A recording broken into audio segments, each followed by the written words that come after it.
just met Frank down in the men's room. I said we have to stop meeting like this. But first of all, I really want to thank you for helping me getting to Dallas. For me, it was the number one on my bucket list. And it may sound glamorous to go to conferences and so on, but most of the time, flights are paid for and the accommodation. And then maybe, like in Dallas, it was $100, so there was just no way I could do it. So thanks to you and other people, I made it, and for me, absolutely mind-blowing. It was a fantastic experience. For me to meet people like Judy, I mean, you met Judith here, the lover of Lee Oswald, and also who was involved in the creation of a bioweapon against Fidel Castro, but also to meet like people like Beverly Oliver, the Babushka lady, or Jim Morris was there. I mean, for me, absolutely amazing. Plus, I had the possibility to go to Dealey Plaza. I checked out all the angles. I was at the different positions of the different shooters, measuring. I mean, I was like this,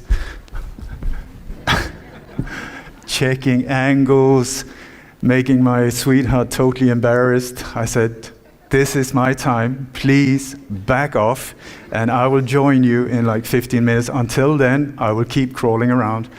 And I found safe houses, it was just incredible. I went to the Cabana Hotel, which is, that is where a lot of the people met the evening before, owned by Doris Day. And where some of the shooters, some of these teams met up, and before the whole thing, since then they turned it into a prison, and now it's just abandoned. I went to the Lamplighter Hotel where James Fowles checked in the night before the shooting, came right after, and for me, absolutely amazing. I went to the boarding house where Lee lived or stayed at the time, where there's actually a safe house behind it. It's a CIA safe house. And did you know that in that room on 1026, I think it is, North Beckley Road, if I remember right, there's actually 18 rooms in that villa, because there's one floor underneath, a basement that I had no idea about. And the woman who's now taking care of it, she was a child when all this happened, so it was her grandmother who was renting it. And when she was talking about it, she had no idea what she was saying, really, because it was just amazing. Anyway, so Frank, is my PowerPoint on here? It would be easier for me if it was. And thank you so much for coming here. I must say, my God, look, it's almost filled. I thought I'm going to be on first. There's going to be like 3 people in the front row yawning. And here you are. And so am I. So, can we have a little bit of... Well, in the meantime, how are you? You okay? I'm going to go through my presentation. What I'm going to do first is, as you know, I'm going to take you on a tour of terror. It's going to be horrifying. Lots of blood, guts, horrific scenes, or not. And take you through this last year. I mean, the thing is, I was invited here the first time because of false flags. So both Frank and I thought, no, it's out there, thank you so much, and that will be it. Not. And then second year, once again. Third year, how many times have I been here? Too many. Too many. Too many, I know. As we, I will just use you. You know, we promised Ole that if the terror attacks continued, we will invite you again. So I hope this is the last year. So do I. Yeah. But next time, no. Next time, it's a party, okay? We're going to end this, transcend it, and boom, time for a party. A cold beer. And so the title of the topic, terror! Are you kidding me? So, have you plugged in this as well? You have indeed. First of all, I just want to say, Jim Morris, he left us this year. I mean, what a guy, what a man, what a man. And when we came to Dallas, we were being, there were these name tags put on the table, so we had a chair each sitting along the wall like that. And I was like, oh my God, who's going to be there? Oh, Jim Morris! I was like, Jim Morris. That is just, that alone would have done the whole trip for me. So it was amazing to meet him, and beautiful guy, so much fun, I absolutely loved the guy, and what a mind, my God, so sharp. And then he goes and dies on us. Well, time was up, but I dedicate this talk to him. And by the way, if you didn't get the message from Frank, anyone listening or watching this on YouTube, you will be met by this. This video has been removed for violating YouTube's policy on harassment and bullying. So, sorry about that, who's ever watching up until now. Maybe next year. This is the thing. I mean, we're being hit bad at the time, or being tested in a brutal way, because they are just shutting down websites and YouTube channels all over the place. Not me so much. But what they've done with me, instead of they've been messing around with the website, changing donation buttons, changing everything, it's just a mess of it, and you don't even notice. It's just like, I don't know how they do it. So we have to be constantly sort of checking the codes. Why is it not working? Why is it? So what Frank said, anyone who would like to support what I'm doing, so extremely appreciated, because it's not easy to both have a family and try to do these type of things. Anyway, so let's get going. Da, da, da, da, da, da. A world filled with terror. I hope you know that is what we're living in, or not. So I'm going to do terror templates for dummies. No disrespect, I include myself, but I'm just going to go through how they do it, how they play us, the ingredients, what is really important to see, the secret communication system they have to update their members all over the world. When I say they, I'm going to go back into who they are, but sort of how they do it without having any paper trail, without any mass communication, all of these things that could be tracked. So they do it very simple, and it's just for us to understand how they do it. And then my intention is, by showing the ingredients, how they make the terror pie. Once you start knowing how it's done, I can smell it. Then you start seeing, whoop, here's another one, here's another one, here's another one. And my intention is to break the spell of fear. It is through fear that they control us. So I would very much like the next time they do one of these things, that people just start laughing, and saying, listen, absolutely, this is what you're going to get from me, and I'm now going to go and enjoy myself, love my neighbor, love myself, and just spread beauty in the world, not buy into this crap. That's my intention. So, how are they doing it to us? That's the big question. And this one is a really good example. This was like a PR stunt by a TV channel. But what they did was they put in different countries, they put what they call the red button. Just this type of thing, on a square in the middle of a town, put cameras around it, and then they were just waiting. There was a big arrow saying, press the button, and let's see what happened. And then please understand, if this had not been a TV stunt for commercial or whatever, what would the people there have said? How would they have reacted, and so on? The button.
how could they pull a thing like that off in the center of a city?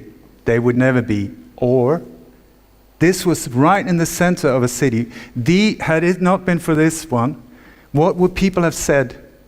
Well, there was this naked woman driving around on a motorbike, and there were terrorists shooting, there were police, there were ambulances, everything. Whoa, it's a terror attack, without the lady on the motorbike. But how can they do it right in the center of a city? How can they do it in Stockholm? How can they do it in Berlin? How can they do it? This is how it's done. So I just show you this is how they do it, and then it's up for us to understand the ingredients of terror. So, what are they aiming at? First of all, there are different types of targets. Nowadays, they're aiming at either targets that have a national identity. It needs to hit emotionally, and it needs to reach as many people in as many nations as possible. That's the idea. It's problem, reaction, solution. They secretly create a problem to get the emotional reaction. So we don't use the brain, we just go, oh my God, help us, and then boom, they will serve us the solution. So their targets every single time is something of a national identity, an icon, also touristic value. Every single time. Or here we have the latest one in Barcelona. I mean, it started at the Plaza Catalunya, the most important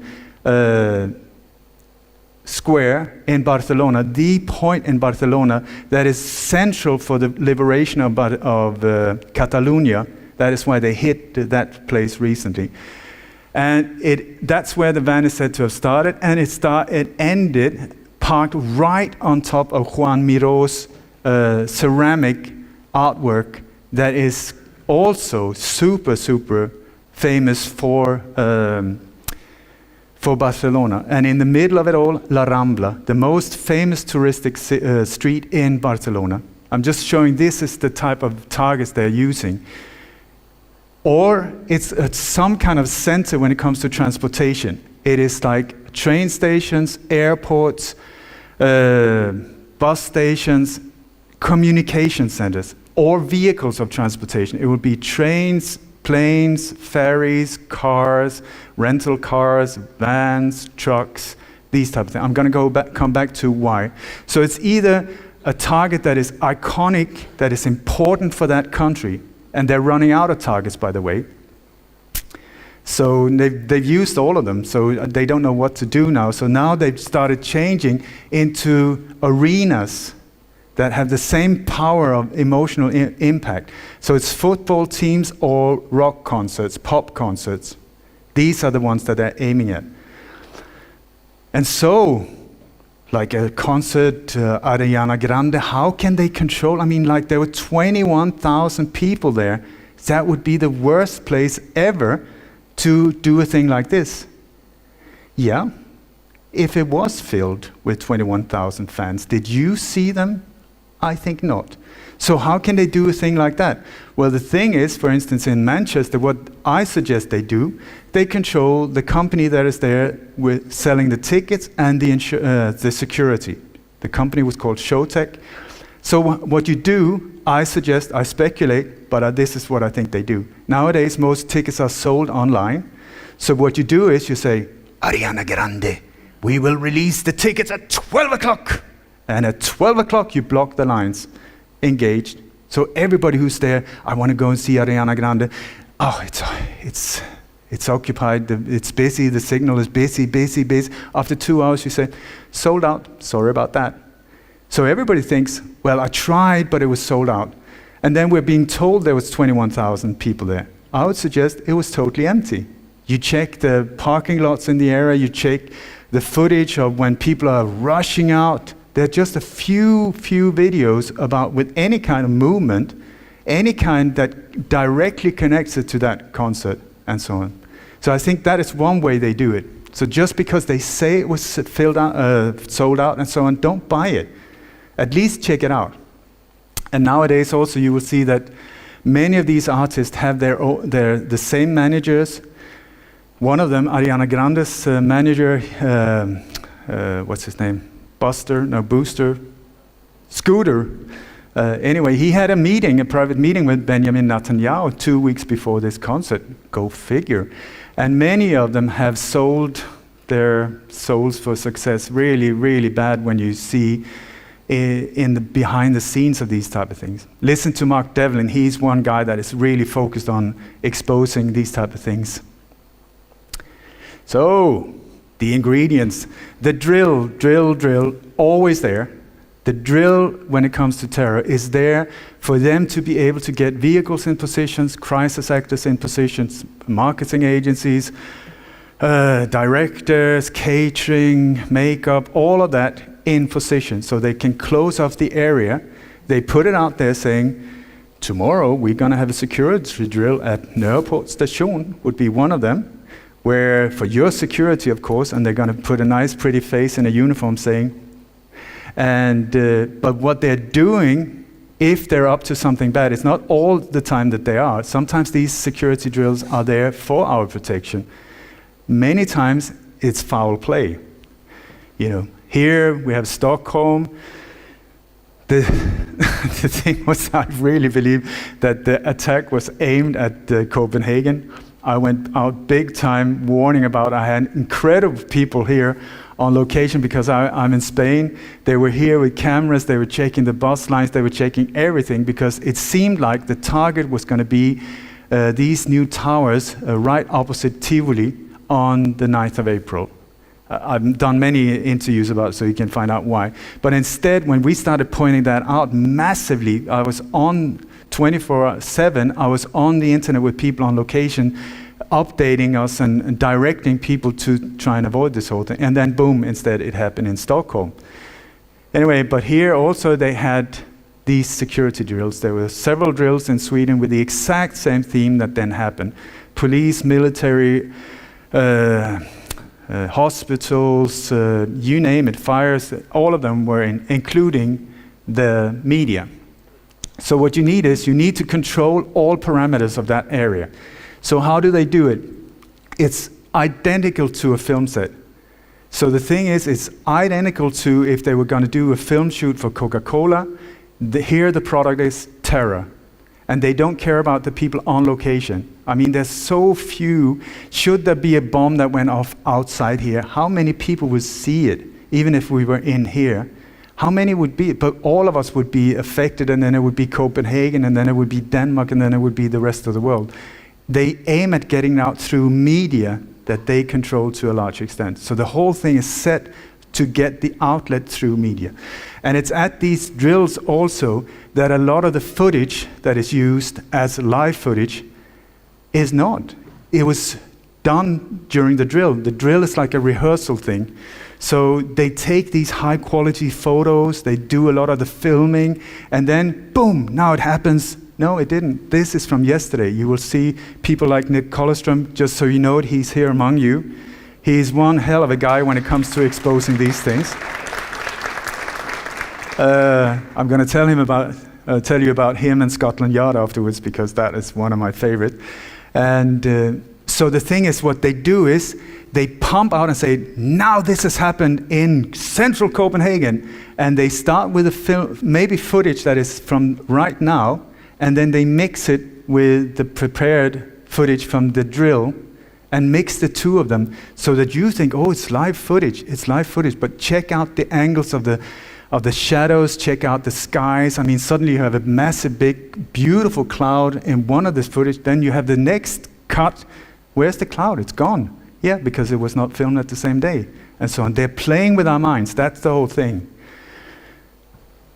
So, one thing you need to become aware of are the vehicles. How did they close off the area? How do they control the area without us not understanding? And one of the things are grip trucks. They are needed. Just like at film sets, they're so-called grip trucks. They're normally white, and inside them, they have all type of film equipment, lighting, pyrotechnics, explosives, you name it, whatever is needed, even makeup, wardrobe inside these. So how do you see that they're there? Well, you have to become aware of them. There's one. This is at the Westminster Bridge. You see, it's inside the closed up. What is that van doing there? You have the Woolwich beheading, that one inside the whole thing closed off. That truck is still there. They used this to close off one of the streets, but it's also there. So these trucks will be there on location, bringing the stuff there, so that they have, all of the, also including dummies, dead bodies, whatever that is needed inside these trucks. They just open, throw it out, close the truck. Crime, my God, look at this. Everything's filmed, and then thank you and goodbye. Put it back in the trucks, get rid of all the evidence, and move it out. That's how it's done. So grip trucks, good idea to be aware of. Also pyrotechnics. You have exactly the same as at a film shoot. If it's needed, these are the guys that will do it. Then you need a terrorist, you need a boogeyman. And the trend of the terrorist nowadays is the Muslim terrorist. Allah Akbar! Why? Because they look like this. You have a variation. Should we put a beard on or not? I would say put a beard on. Dark eyes, their names are always Allah Akbar, something like that. If it's a one-time occasion, because that should be scary. So if it's just a one thing, go, boom, their name will be something like that. And something like that. If they want you to, a repeated thing, they need it to be an easy catch. So it will be Jihadi Johnny. I mean, let's go from to Jihadi Johnny, or Jihadi Jane, or the Ebola. You know, it needs to be catchy slogans. This is the thing. So be aware of the names. Sika, Sika, Sika, Sika. You know, so you will remember it. So you can tell your neighbor that is something to be afraid of. If you say, well, put a bomb over there, maybe he will do it again. You said, who did it? He would not be able to repeat it. So there's this thing. Okay, so I would also suggest, if you were a Muslim terrorist and you woke up for breakfast and had cereals, and then you put together a bomb, which you do every single day when you're a Muslim terrorist, and you were going to do it, you're going to blow yourself up, and you were going to do it at an airport. Have you seen how Muslim people are being treated at airports because of crap like this? Horrific. So would you look like this if you went to the airport with a bomb? I would say, get rid of the beard. Color the hair. Put lenses in. Look like me. You would go in. You would go out. Nobody would notice, because I am fortunate in this lifetime to have this skin color, this eye color, and a passport that allows me to move in the world. Could be easily changed. We're in challenging times. But here we're told, no, this is the way. And they had like 2 big bags of bombs and a flag of ISIS in the cab. They couldn't even fit in the bags because there were too many bombs. And then they went into the airport, making sure that they were filmed on the CCTV footage, not being stopped. They were not harassed. These guys with the bombs. Then the bombs went off in totally the wrong directions and in the wrong locations and so on. But these were the ones that did it. And by the way, this is Al-Qaeda's brother, and this is his cousin. So they're definitely connected. And never forget the passport. If you're a terrorist, don't forget the passport. Do you recognize this picture?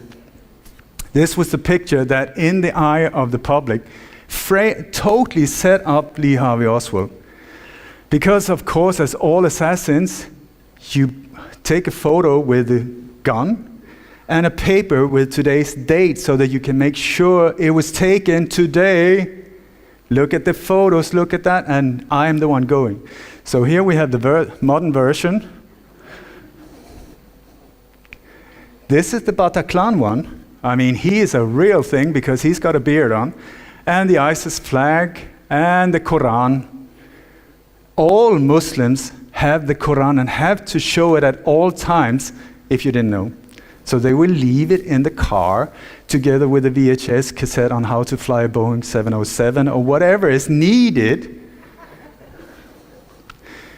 I mean, when you think of it, they don't have a lot of respect for the level of intelligence we have, because Anyway, crisis actors. So, more and more companies are specializing, making a fortune. Even Sweden have their own crisis actors. And crisis actors, if you don't know, they are awful actors because all the good ones are already taken. They suck. They are so not good at it. I'm going to show you some recent examples here. And also they're very good at having ketchup on themselves, playing dead, or well, whatever. They don't need to do a lot.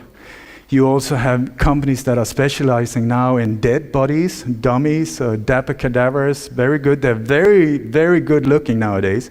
They even have dead bodies that you can operate on with body fluids, beating hearts.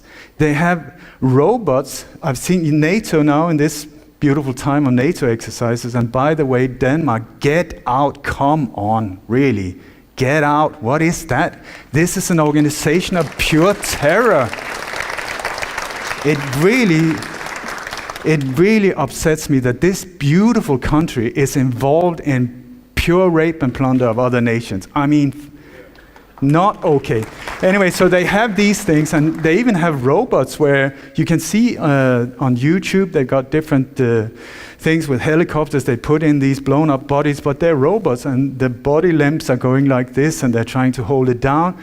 Robots, so they even have robots nowadays when it comes to it. And then, of course, action amps. That's amputee specialist people with blown off limbs or that are missing from car accidents or whatever. They are excellent for these type of things because you can put things on them that looks really gross, or you can break things or look breaking or blown off or something like that. They're just amputees from, and so on. So there are special companies also only for that.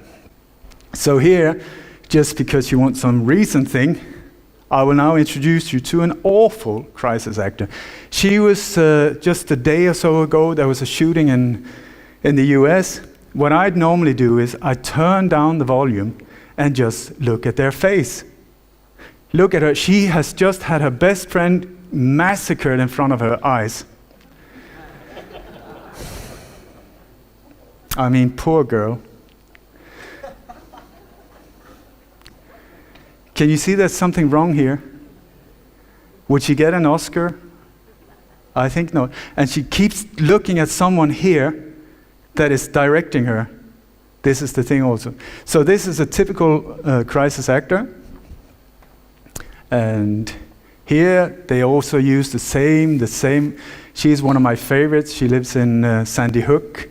Last year she was arranging some poetry competitions. You can rent her. She plays the saxophone.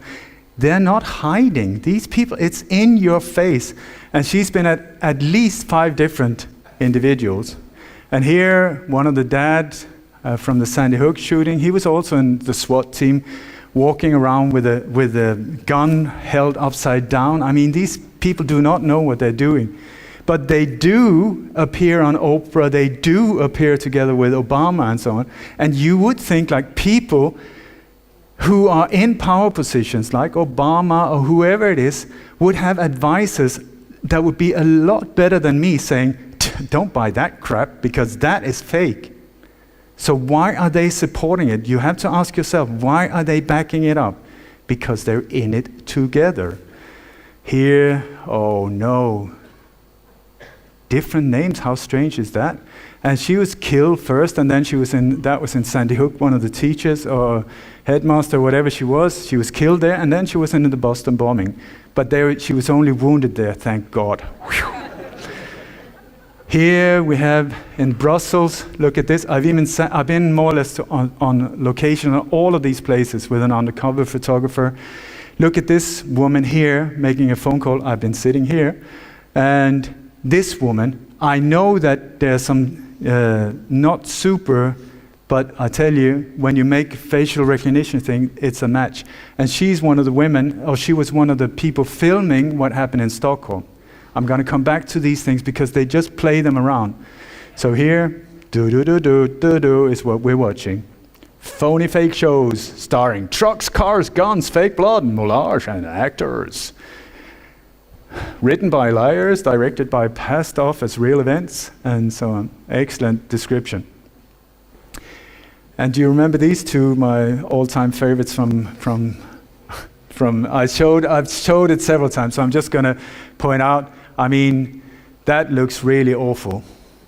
But the thing is, how do they do it, and what is needed for these things? One of the things they need is a headquarters, somewhere they can direct these operations from.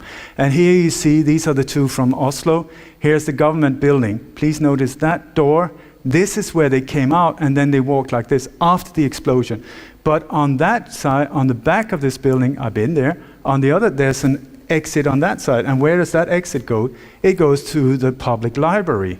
Okay, because what they need are big open spaces. They need access to toilets, catering. It needs to be warm, cozy, because these things take time. Just like a film shoot, they take time. They need to be able to prepare without us seeing what's going on. So big open spaces closed in. So this is Oslo. Then we have, this is Boylan Street 666 in Boston, where the bombs went off. And if you stand there, and by the way, they were shouting out, "This is a drill, this is a drill." The Boston Globe went out 5 minutes before saying there's going to be a bomb exercise going off exactly there. This is also where all the seed stands and all of these things for where the finishing line were. So all of this were covered. And right opposite is the public library. I mean, how stupid are the Americans to buy a thing like that? Well then, does this look familiar to this? This is the synagogue here in Crystal Street in Denmark, where one of the shootings was.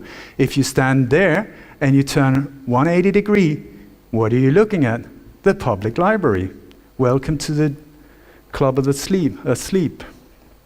So either they use libraries or parking garages. They need the vehicles to be in position, and they need them to be hidden. So here we have the Charlottesville. This is where the whole thing happened. What is right across there? You got like a massive big parking garage, several different levels, and the exit comes out right into the intersection. And this is also where a lot of the footage is taken. Check out the angles when you see photos and film being taken. Who was there with a camera totally set so that, bam, when the impact was there, they took the photo? You have to be prepared. So how did they know? Because they were in on it. Where were they? They were there. They were standing here taking the photos. Check out the angles. Here, Brussels Airport, you see people running here. Oh my God, it's so dramatic. Where is it filmed from? The parking garage. Who was filming it? Israelis. The Israeli part will be very dominant in these operations, especially in Europe. And here, the metro in Brussels, which is close to the NATO headquarters, where Mossad, by the way, have an office of their own now. Here you have the metro where the whole thing happened. And here you have the parking garage. How convenient is that? Because in that, you can do all the preparation. You throw out a smoke bomb, okay, boom, and action. You get them out there within minutes. It looks like absolute mayhem. So it's like libraries, parking garage, or theaters. Why theaters? Because they've got everything. They've got makeup facilities, special rooms, everything that is needed for a theater play. So here we have Charlie Hebdo, the office is over there. So what is that? And when you look at these, what they try to do is they often take areas that are easily controlled. So it will be a small little street. It's a lot smaller in real life than you think when you see it on video. Every time I go to a place like that, it's like, oh my God, it's only from here to there. But that's how they do it. Back streets, narrow streets. So how do they do it? Because they need to get their vehicles in position. They need areas to prepare on. So here, very small little street, in the back street in Paris here, Charlie Hebdo, the office that just moved there. Nick is one of the people who found out that they had moved it around like that. So here is the only place where you can have vehicles. Well, what's there? Well, it's the theater, Comédie Bastille. How convenient is that? And then on the day of the thing happened, can you see? All of them here It's just like 50 meters from where this massacre took place. This is taken while the whole thing with the drama was still going on. And here they are having coffee, chatting, preparing. So we go back to Charlottesville. Here is where the car was filmed. Here is where the attack happened. It came from this direction. And what are we having right here? The Live Arts Theater in Charlottesville. Here is where the truck stopped in Barcelona, right on top of this artwork I showed you before. And right across the street, what are we there? Well, it's just the biggest theater in Barcelona. We have the Bataclan. What is that? It's a theater with all of the things needed. And what have we got in Denmark? We have got a theater with all of the things needed. Now, how do they do it? Check out the vehicles. The vehicles are crucial in these things. So in Stockholm, for instance, how could they do it middle of the day, a Friday afternoon, massive traffic, thousands of people? How do they do it? The way they do it is they use public transport. They use buses, specifically buses, to close off areas. So you're there in a car, and there's a bus in front of you, the bus stops. Can you see what's on the other side? You cannot. But that bus blocks you so that you have a queue, a line. There's a helicopter above, at least one, who are coordinating the whole thing. So it's like, okay, bus 2, block now, block. Then you got road block, also road work, and these type of things are also in place to block the whole thing up. So here, this is where the truck crashed into the supermarket, or this this Åhléns. So this bus is there just blocking the view from us to see what's going on. And here, the crash was here, but can you see the bus there is blocking, and you've got a whole long line of vehicles behind it blocking. But people are not understanding that I'm being blocked. It's just a traffic queue. So we move on. I mean, was that only in Stockholm? Well, here you got Times Square. That's where the car is. You got this big white bus. Here in Berlin, big yellow bus that was there when it happened, helping to block, also bringing crisis actors. That's also how they do it. They use these buses to bring them on location and take them out. Here's another one from New York. Blocking. And we're just seeing, oh, it's just a bus. I don't even see it because I'm trying to see what's behind it. So here, the Westminster Bridge attack, have you known, what does this look like? Is this a bus park? No. Is this just a randomly parked buses? Or is it a total block of the whole area? Can you see, does that look natural to you? And also, I've spoken to people who have been in the police force for many, many years. They say if something happens, accident, terror attack, whatever it is, one of the things in the center of the city, get the traffic going, move it out. Here we see the exact opposite, boom, blocked off. And so they're doing the exact same thing. Here on the street, of the Westminster Bridge, what is there? Bus.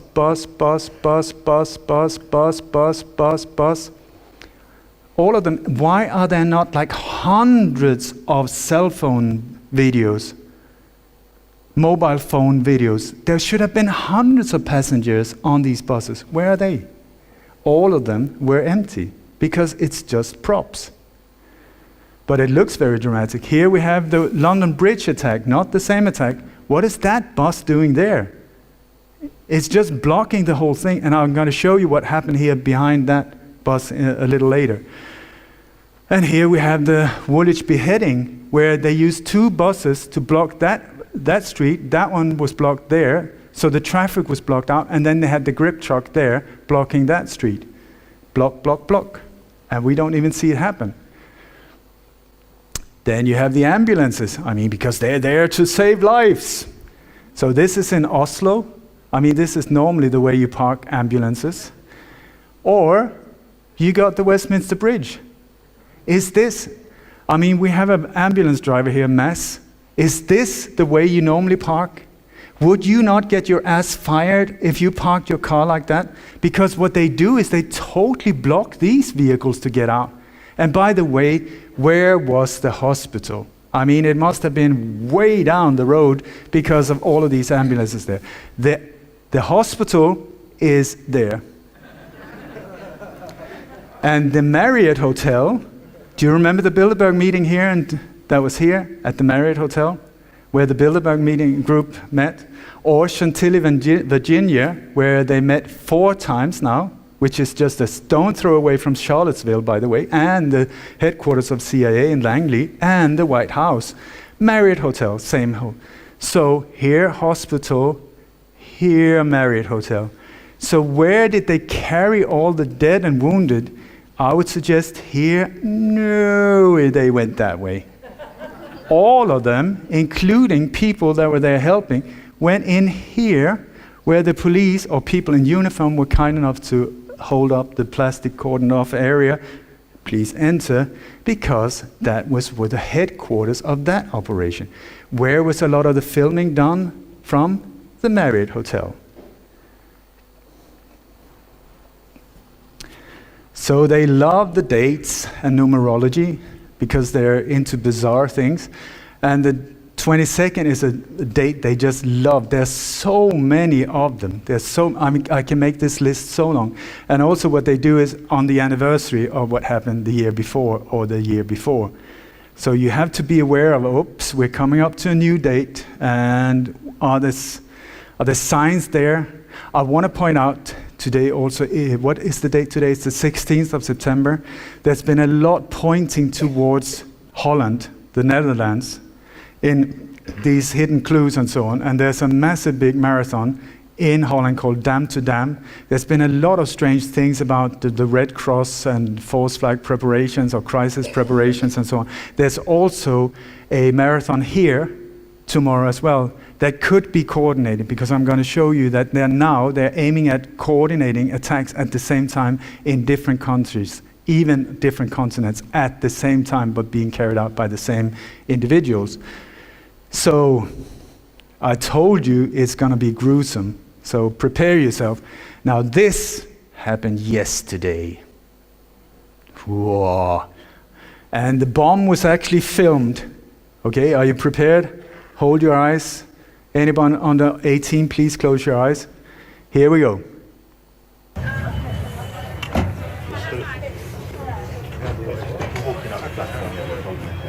That is the bomb. Oh, is that bag's on fire? Yeah. Guys, let's get away and let's move on. That is the bomb they claimed have injured 22. Please remember the numbers. It's 22, it's 33, it's 19 or 1 dead, so it's 199. Oh, they keep doing these numbers. So was that terrifying or what? Okay, so here is the bomb. 22 wounded. Where were they? They must all have been sitting on top of it. And I mean, you saw the power of the explosion. You can see everything is just destroyed around it. I mean, normally you have boom, you have this, the epicenter is in the middle and everything is blown out. So you can see the incredible impact here. And it's also, maybe that's what saved them, because it's in a Lidl freezing bag. I'm going to come back to different types of product placement, how they make commercials out of it as well. Because lately, these big supermarkets like Carrefour, Orleans, Lidl have started appearing as well. And here is one of the victims from yesterday.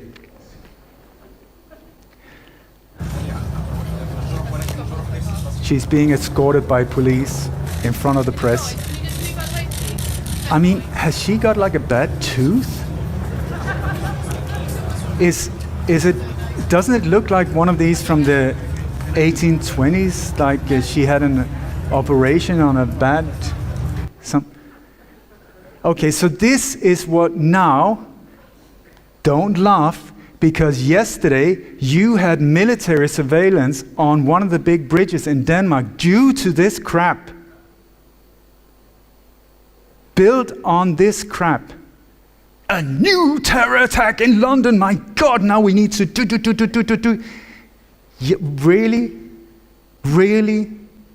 And military experts buying this crap in Denmark if they were not involved. We're going to come back to NATO and these whole thing because that is where it's at. But we're the ones being played, so shame on us for even buying into it. Then also what they do is they want to go emotional, like I said. So they want to involve as many nationalities as possible. So you will have, if there's, for instance, if there's 32 injured, or 22, there will be like 11 different nationalities. Why? To get the emotional involvement. Because people care about people from their own country. It's like if somebody's killed from Sudan, what do I care? I don't know him. But from Denmark, really? Or if you're Irish, from Ireland, oh, this is how they do it. And then they also add dual citizenship to the patsy.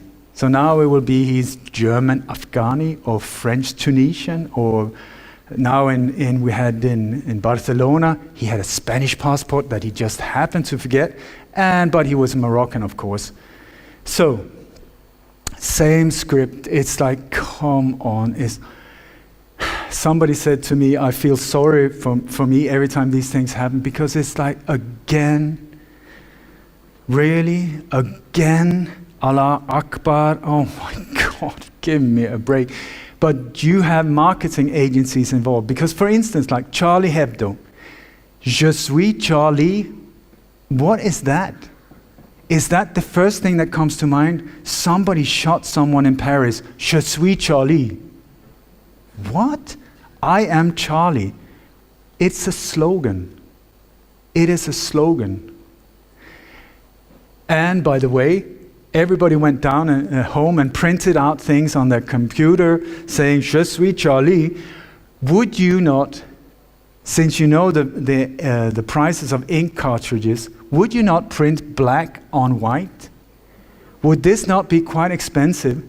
But when you see it in the millions, where is it coming from? Who prepared it? Who was handing it out? Yeah, but the streets were filled, there were thousands. Yeah, but there were also 30,000 troops in Paris the days before, and they were on leave that day. 30,000 people in uniform, 30,000 people in civilian clothes. What do they look like? A crowd.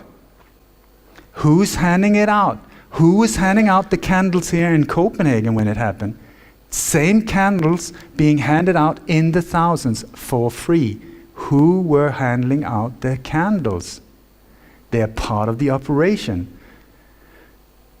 The slogans, we're not afraid, be ik bang, you should not be. It's all the time the same thing. And also what they want to do, they want to steal things from us. They want to steal these expressions.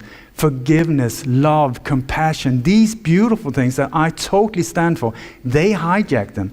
So what they do is they blow someone up, and then they make an interview with the parents. And the parents will say, well, our son was blown to pieces yesterday, but we've decided we're going to forgive him. We're going to forgive the bad guys. We're not going to focus on hatred. What are they saying? They're saying, don't lynch us. Let go of the anger. Unity, all of these things, it's wonderful. Yeah, but it's not up to you to decide. You were the one who carried out. Let the decision be on our part. Okay, so there's all of these. And then you also have, like these, this is one of the guys that jumped over the car in Charlottesville. I'm going to come back to that. Right away, there were like colors, T-shirts, all of the totally manufactured. And this thing, if you're not outraged, you haven't paid attention. What is that? That is a slogan. If you're not outraged yet, you haven't paid attention. And that is said to have been Heather Heyer's last Twitter message. Just like, and then, okay, dead, let's use that one.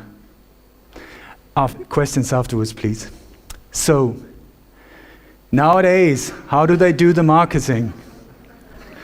Terror, but sexy.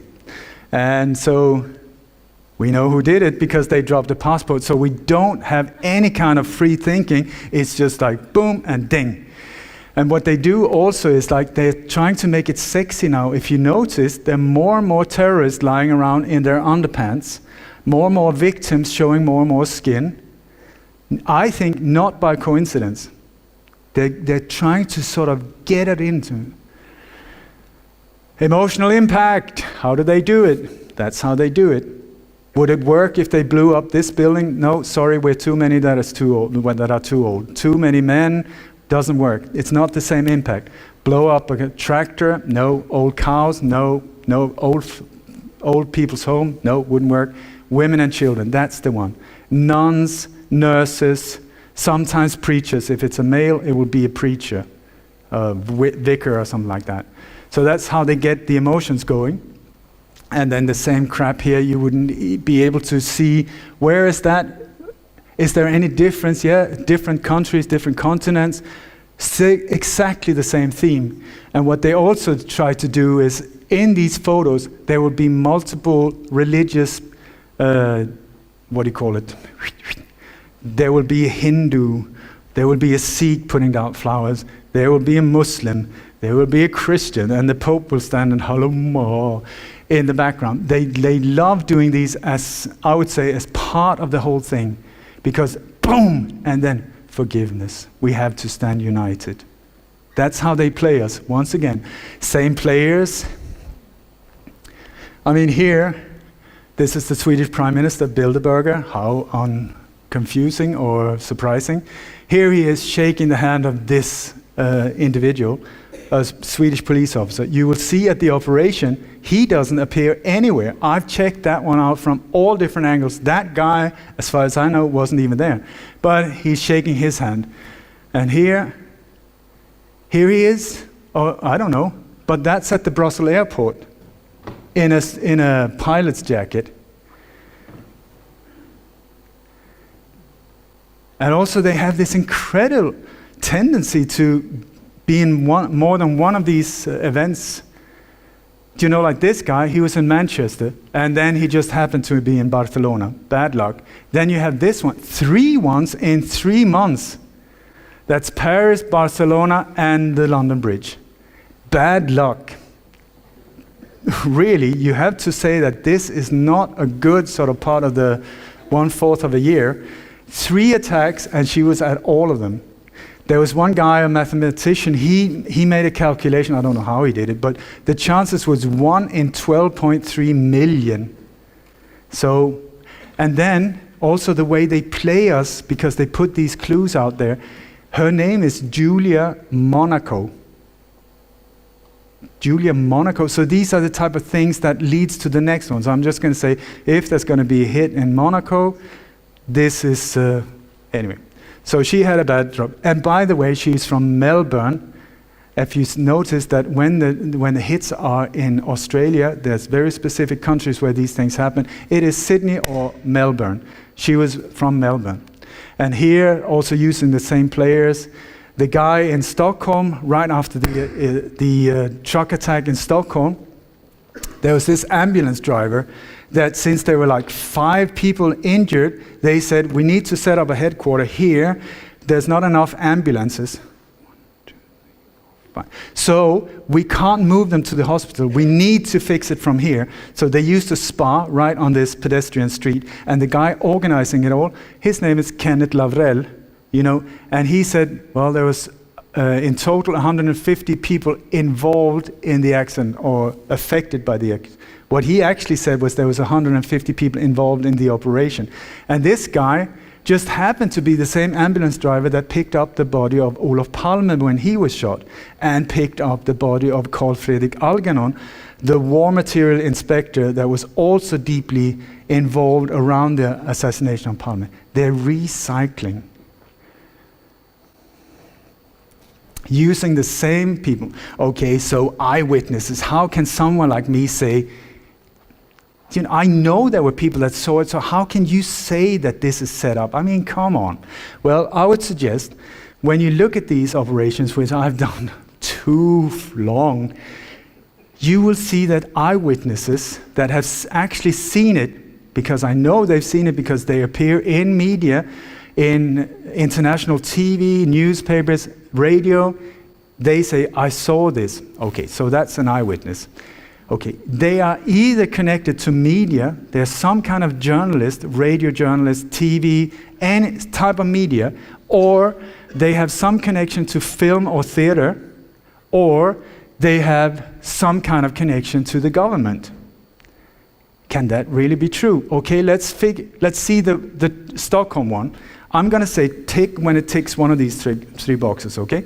There were 24, as far as I can know, 24 witnesses in Stockholm that saw the truck hammer down these poor people, slaughtering them, killing all of these, and so on. So this guy, I say tick. Tick, tick, tick, tick, tick, tick, tick, tick, tick, tick. Are you going to be expecting more ticks? Tick, tick, tick, tick, tick. Not all of them are Swedish. Some of them are journalists from Holland and Belgium. We're back to NATO. Tick, tick, tick, tick, tick, tick, tick. What are the chances? I mean, I found 21 out of 24 that had connections with it, and I have not been able to find out the last three ones. So, what are the chances? What are the chances if this just happened randomly, that all of these people would be connected? So, well, one of the people that were wounded was this old Romanian beggar. She was sitting in the street and she was hit by a piece of concrete when the truck hit and so on. You cannot control a street beggar. Well, I mean, they're quite happy with just a few kroner. I think if they repay them well, there is a chance that you could persuade her. So what about her? Was she connected too? Well, it just turns out that she was one of the extras at a massive big opera show in Stockholm as well. So she's also connected to theater. PSYOPs, I hope I'm not boring you. I know it's a long run, but please stay with me. So, PSYOPs, propaganda, that's something that happened in Nazi Germany, Stalin, Mao, not here. Okay, so here we have dictators. They always try to make themselves look nicer. Let's bring in some kids and so on. So here in Stockholm, that's Stockholm, this is Barcelona, I think this is Copenhagen. Look at these nice soldiers, they are taking care of little children with flowers. They are helping an old lady who cannot work on her own. It's so kind of them. Playing with our minds, what they're saying is, please welcome them. Welcome these nice guys. It's making it more and more normal for you to see people in the streets for your protection. And tanks. And by the way, please notice the number of sirens you hear in a major city nowadays. Wee, wee, wee, wee, wee. Wee, wee, wee, wee, wee. Wee, wee, wee, wee, wee. My God, we need protection. There's a lot of criminality going on in this city. Or they're just on their way to pick up a pizza and they put it on as part of the PSYOP. So here in Sweden, as you do when the police did fuck all to stop this whole thing, did they save any lives in Stockholm? They did not. The truck is said to have hit all of these people and killed 4 or 5 of them. So what do? They bury the police cars in flowers. Is that a natural way to do? Who put down the first flowers? Who put the first 200 flowers on this car? No, it's spread out in international media. This is how much the Swedish police is loved. And also, it's the colors of the Swedish flag, the car. I get really emotional. So, and in England too, thank you so much. They helped her. You know, let's give the flowers to the police who was so kind to do absolutely nothing to stop it. And here in Stockholm as well, since it was a beer truck and it was empty, even though it was on fire, but there was nothing inside it that could make smoke or flames or anything, except for a smoke bomb. Of course, when the police came to the site, they were wearing gas masks.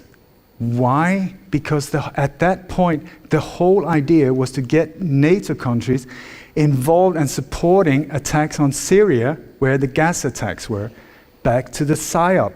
What are they running around with these gas masks? There was nothing there. It's part of the photo shoot. It's part of the PSYOP. And also the numbers.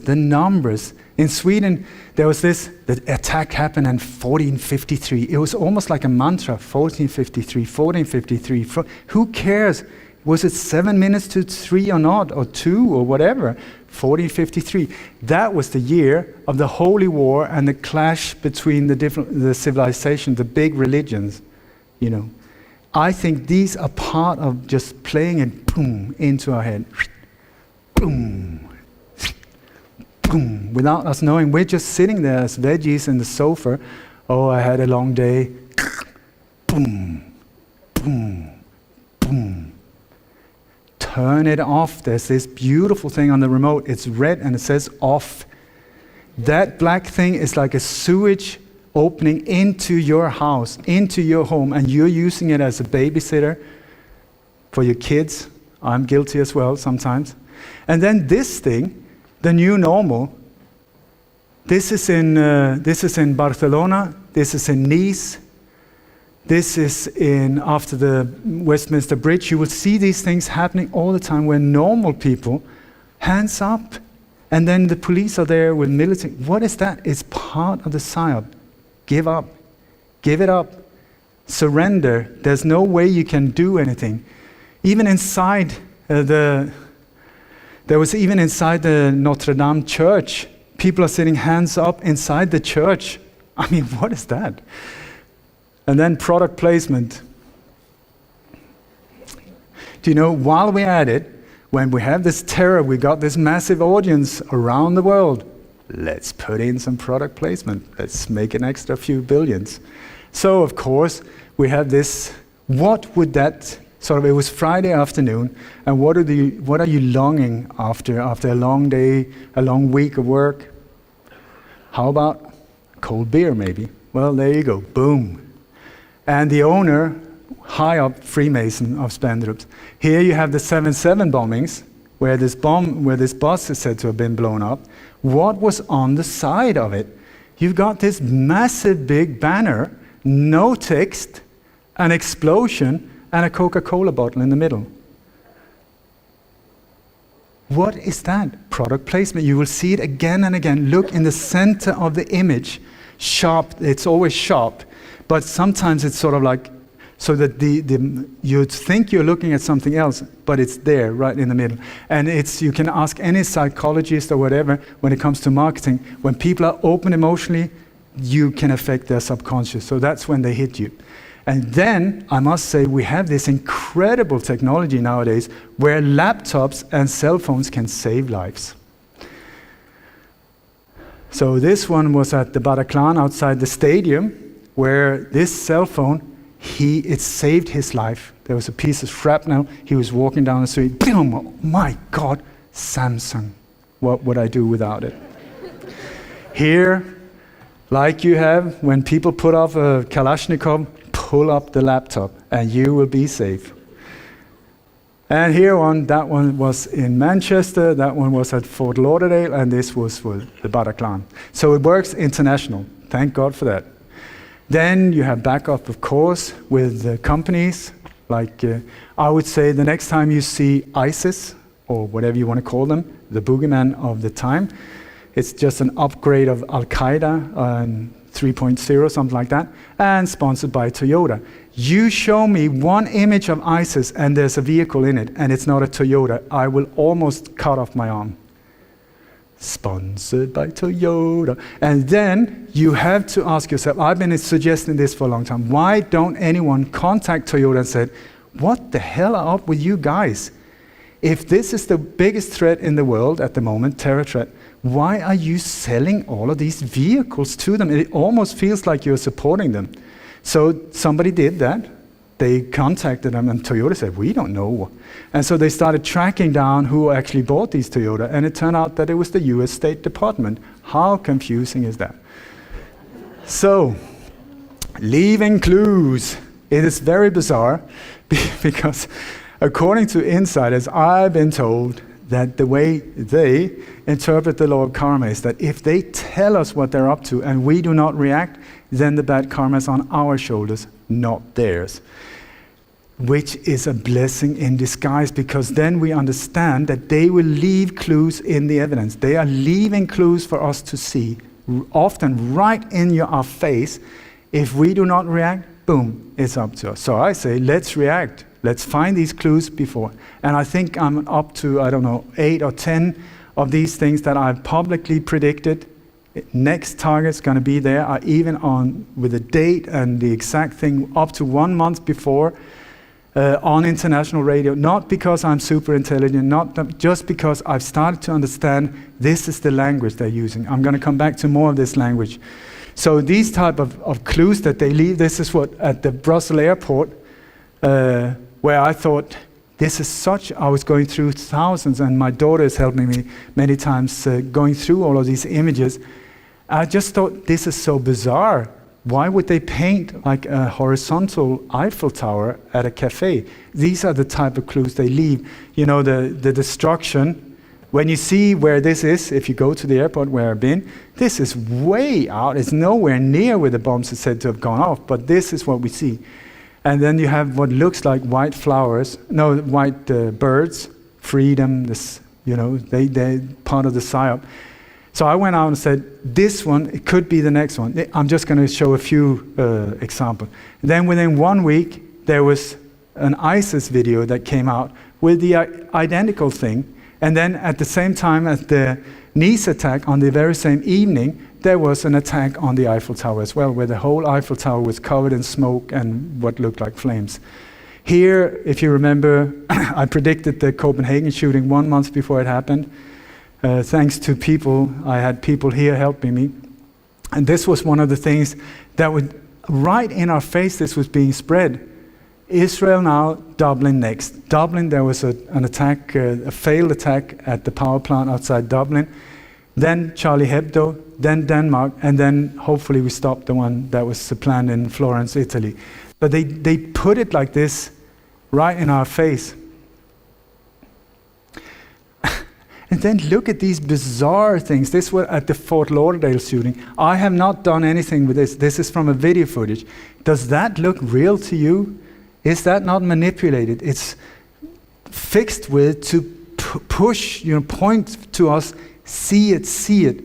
If we don't see it, well, it's your own fault. So this guy was interviewed. His name was Santa Paul.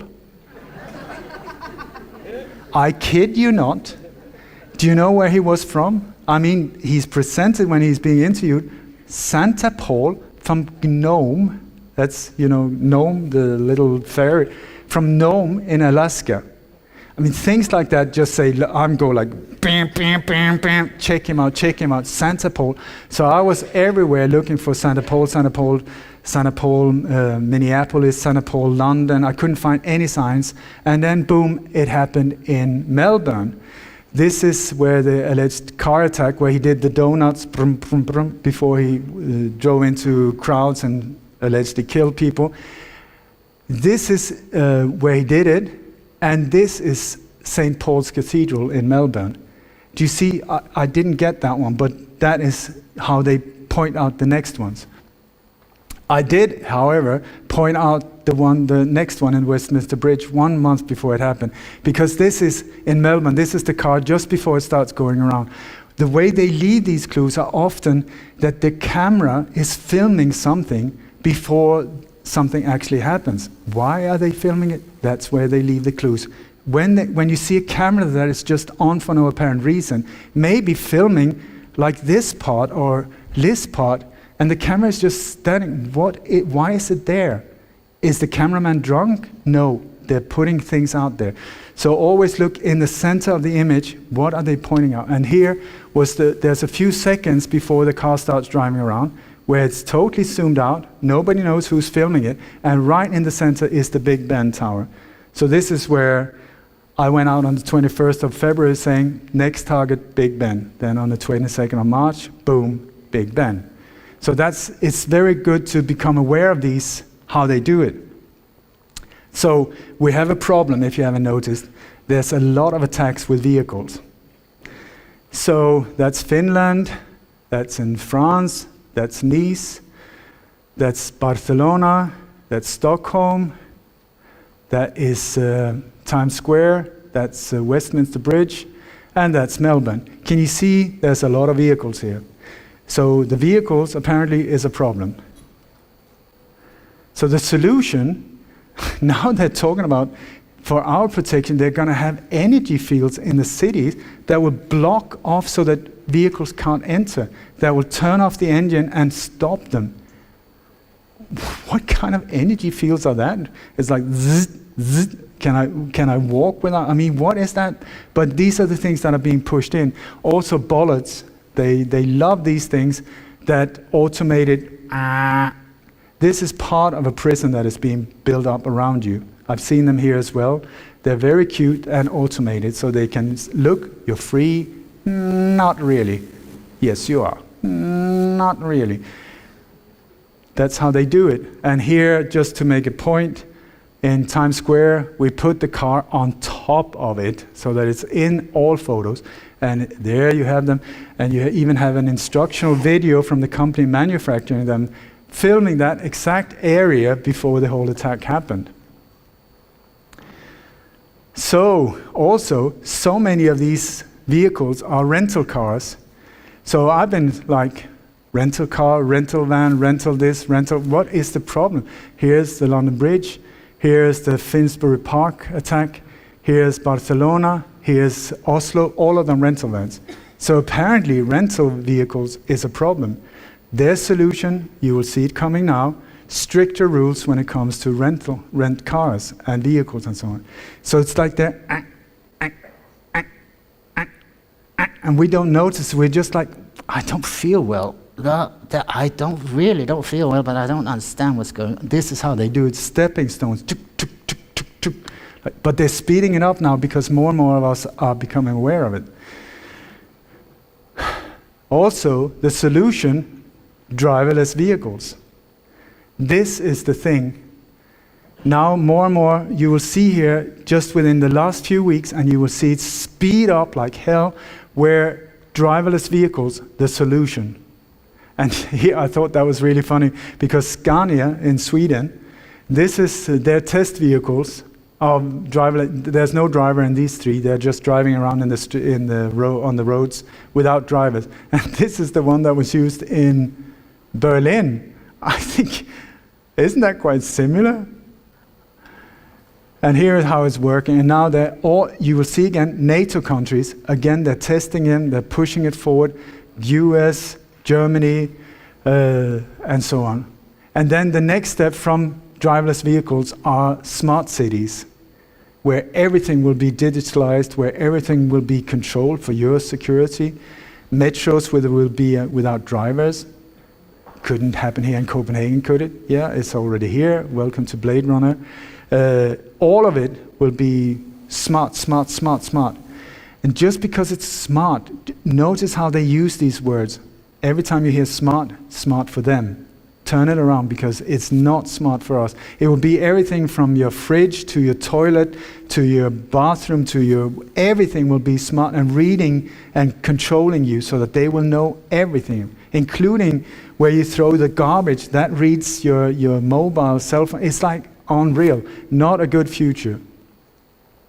So please bear with me. Maybe we should jump a little and shake a little. Do you want to do that? Hug your neighbor. Just stand up and get a little. I'm not going to be that long. I know it's a lot. Enough relaxation. So, can you handle a little more? Thank you. Okay. So, if you were in part of a secret small little group called the New World Order, and you were very aware that people were becoming more and more awake of what was going on, would you not try to hide communication? Would you not try to avoid emails? I mean, Pizzagate, Hillary, these type of things. Not the most clever way to communicate with each other. So how would you do it? If you got like a few thousand members, how can you do it? There are secret ways of doing it. And I believe that I found some of them. One of them, shoes. What is that? If you have looked at all, I don't know how many alleged terror attacks I've been looking into, I've kept bumping into shoes. I mean, like shoes. They're just lying all over the place. Shoes, train, and also like there's a mass shooting or something like that. Somebody's coming with a Kalashnikov. Okay. The natural way, if you didn't know it, is somebody comes to you at you with a machine gun. Leave it. Sometimes you even do like this. And then you start running because now I'm very scared. What are these shoes doing there? Here's in Turkey, here, London Bridge. Can you see one shoe right in the center of the image? This is after I started pointing out the shoes. They cut it down to now it's only one little shoe. From before, there were shoes all over the place. Charlie Hebdo, let's bring out a shoe. And no, but that had nothing to do with it. Well, it did, because when this guy or woman, whoever was, ran back and jumped into the car, picked up the shoe and took off. So part of the whole thing. And then this guy is said to have tried to save the police officer in England who was stabbed. They say he was stabbed outside the parliament. So he said that he lost his shoes. And then he was invited to morning TV the next day and came without shoes. So I thought, I lost my shoes yesterday. I'm invited to morning TV. Put on some other shoes. Is that not sort of like natural? No, because the thing is, this is a Freemasonic ritual. And the way they do it in their own rituals is that when they have to go through these, if you take one shoe off and you pull off one trouser leg, that shows that this individual is doing it voluntarily. 2 shoes off shows homage to the sacred space. So what they're showing here is that our operation, they're in on it. They're doing it voluntarily. It is our operation. So anyone sitting on Bahamas in a fancy sofa like this, big cigar, part of these operations, shoe, ours. Another shoe, that victim, she's in on it, and they're paying respect, you know. This is how they do it. These shoes are super important. So let's see, can we find some more shoes? Here's the Bataclan. Look at that foot. Mr. Ambulance driver, wherever you are, is this a normal way if somebody has been shot to hold up a foot like that? You got here, Barcelona. Oh, it's so awful, it's so awful. Let's show the shoe. What is that? If not secret messages. Here is the police officer that is said to have been stabbed twice. Okay? Can you see the hallelujah? Can you see it's like a religious painting almost? Where the feet are the most, apparently they're not smelling too good either, or maybe they are. It looks like she's having a sniff. But this is, what is that? We're back to the feet. And here, I mean, this is yesterday from that incredible explosion. Do you see anything, you notice anything in particular? So keep an eye out for the shoes, I would say. Here, Charlottesville, shoes. Lots of shoes. But of course, that is just a coincidence. Check this one out. I love that. This is after the attack, and he's reversing away from this slaughter. Da, da, da, da, da. How to leave your business card, you know? Yay, baby, we did it again. Doom. This means that they can communicate with their members without having said one word, no email, no phone calls, no nothing. We're totally asleep. They're saying, just another one. So, also, that is not the only symbols they have. Just because I've taken them up doesn't mean that I'm showing homage to them. They're also doing it very close to obelisks. They love the obelisk, which is their symbol, these Freemasonic symbol. So this is in Stockholm, that is where the crash was. This is in Barcelona, Las Ramblas is right there. I always, when I come to somewhere, where is it? I'm sort of like, there it is. There it is. It's somewhere nearby. And if there wasn't an obelisk before, within like 6 months to a year after it happened, it would be the winner of an architect competition, you know, for the decoration of the park right next to you. No, it's there. So here, after the Barcelona thing, very discreet in Buenos Aires, they lit up this thing, an obelisk, in the colors of Spain. And we're like, oh, isn't it? It's so nice and so cute that they're taken care of. So there's also, here's the London Bridge attack. And it happened right here. Look at that building. That is it gives me the creeps, that building. Okay, so I'll show you some other ones. Olof Palme, he is said to have been shot here. This is Sveavägen. This is where the murder is taking place. This building is the Skandia Insurance Company, which used to be the headquarters for Gladio, which he was part of building up in Sweden. That was not part of NATO. I mean, go figure, how is that possible? Because Sweden has been part of NATO since 1954, but no signed papers. And now they're saying we want to join. You did that a long time ago. Anyway, so that's where he was shot. Boom, obelisk came up about a year after. There's 5 of these obelisks, in a very strange position there. But it's like when you stand where he was shot, you look where the killer ran, boom, you're looking straight. So you will see hundreds of tourists every day. So where did he run? They're pointing straight to the obelisk. They're pointing straight to we're back to the psyop again. And then, come back to me. Here on the inner courtyard of this building, there's a massive big glass obelisk. Pyramid, because it's obelisks and pyramids are some of these main figures. So we have Martin Luther King. He was shot at the Lorraine Motel. Turns out he did not die there. He survived the shooting. He was taken in an ambulance, directed not to the closest hospital, just like Diana, but to St. Joseph's Hospital, where a doctor, Dr. Breen Bland, who was involved in the assassination, suffocated him with a pillar. Awful, awful.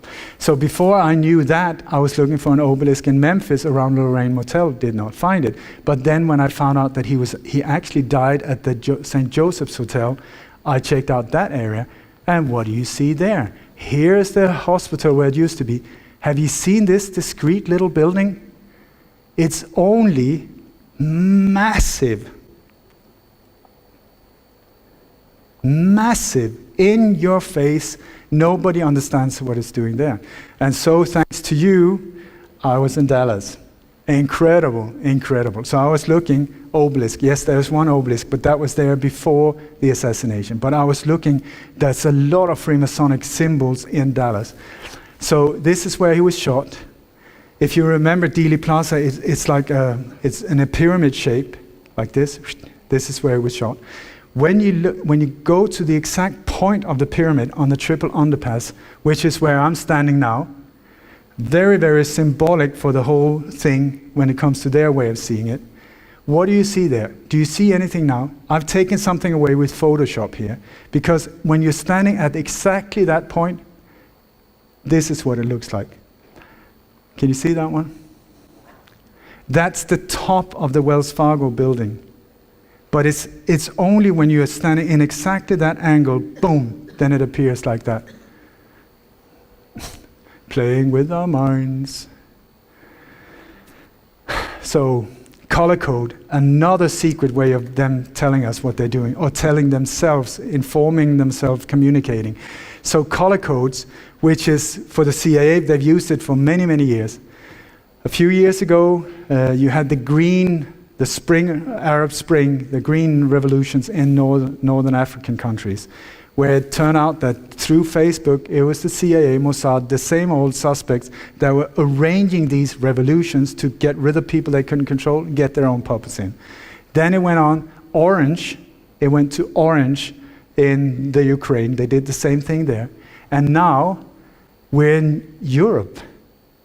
So is there something going on here as well? And I would suggest what we're seeing NATO countries, it's all the time NATO. Please, when I say these things, think Gladio, NATO, New World Order, the US military, and these coordinated efforts in how to control the Western world. So these are NATO countries, and I would say that what we're seeing here is the Euro Spring, the same countries that it's just repeating again. I can tell you exactly where the next one, when it happens in Europe, it's going to be a terrorist attack. It's not going to be a mass shooting because we don't have the weapons, so it's not a problem. Mass shootings, that's for the US. So you have problem, reaction, solution. Here we can't get revolutions going either because we're too well off, we're too well fed, so it doesn't work here. Terror is the way to go in these countries. So what they do, they just revolve it again and again and again. Same theme, same actors, same everything, same police districts, same everything. Recycling the whole thing. And the countries in Europe is Denmark, I'm very sorry to say that. Denmark, now Sweden, Germany, France, Spain to a certain extent, Turkey, let me see, Holland, Belgium. These are normally the ones. And it just goes around and around. Even the same police district where they are the ones controlling. And I tell you, I can guarantee you that the police chiefs in these areas, Freemasons. Guarantee. So, and the color code here in Europe is this magenta towards purple.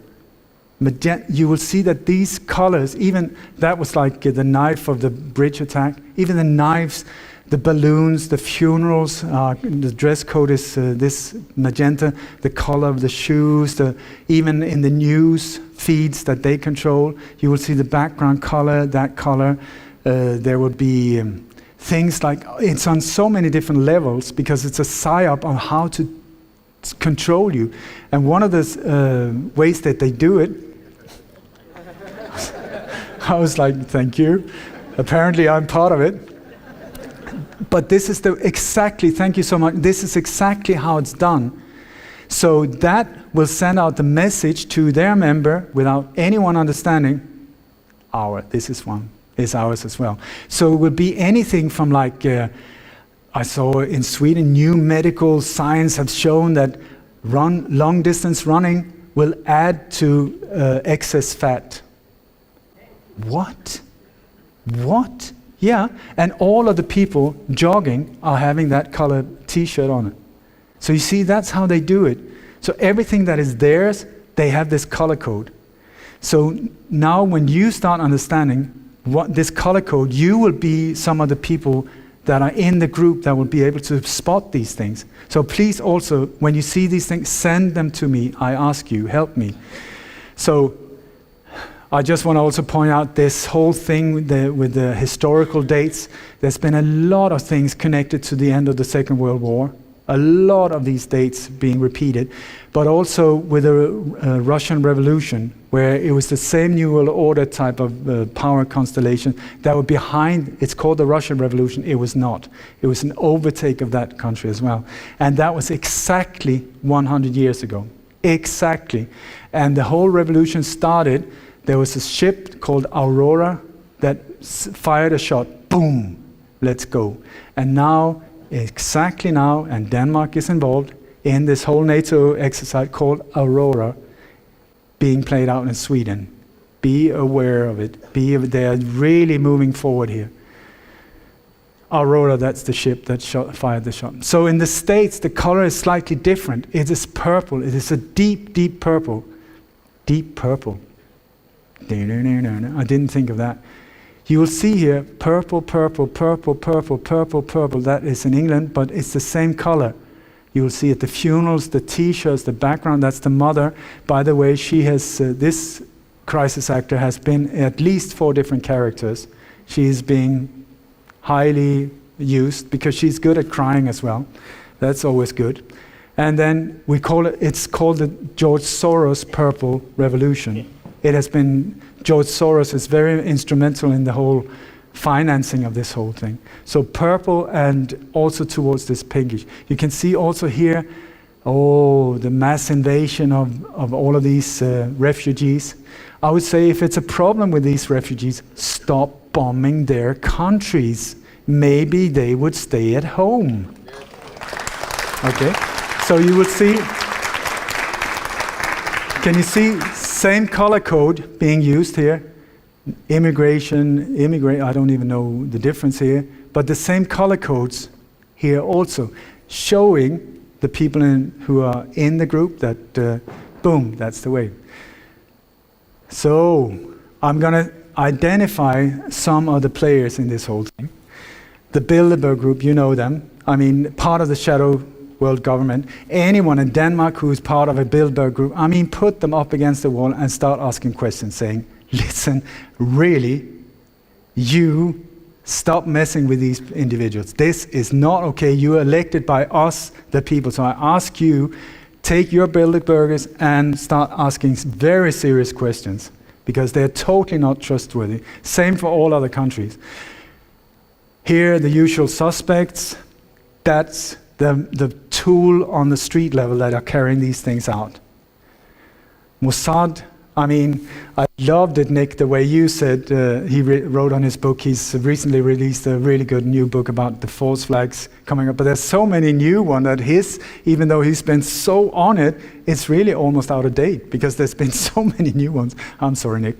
But he wrote on it, to study terrorism without studying Mossad is like watching Hamlet without the prince. I think that is an excellent way of putting it. So, some wild speculation. Do you recognize these 2 guys? This is actually where the so-called bomb at the Boston bombing was. They were working for Kraft International. And then here is one of the guys, and here is the other guy.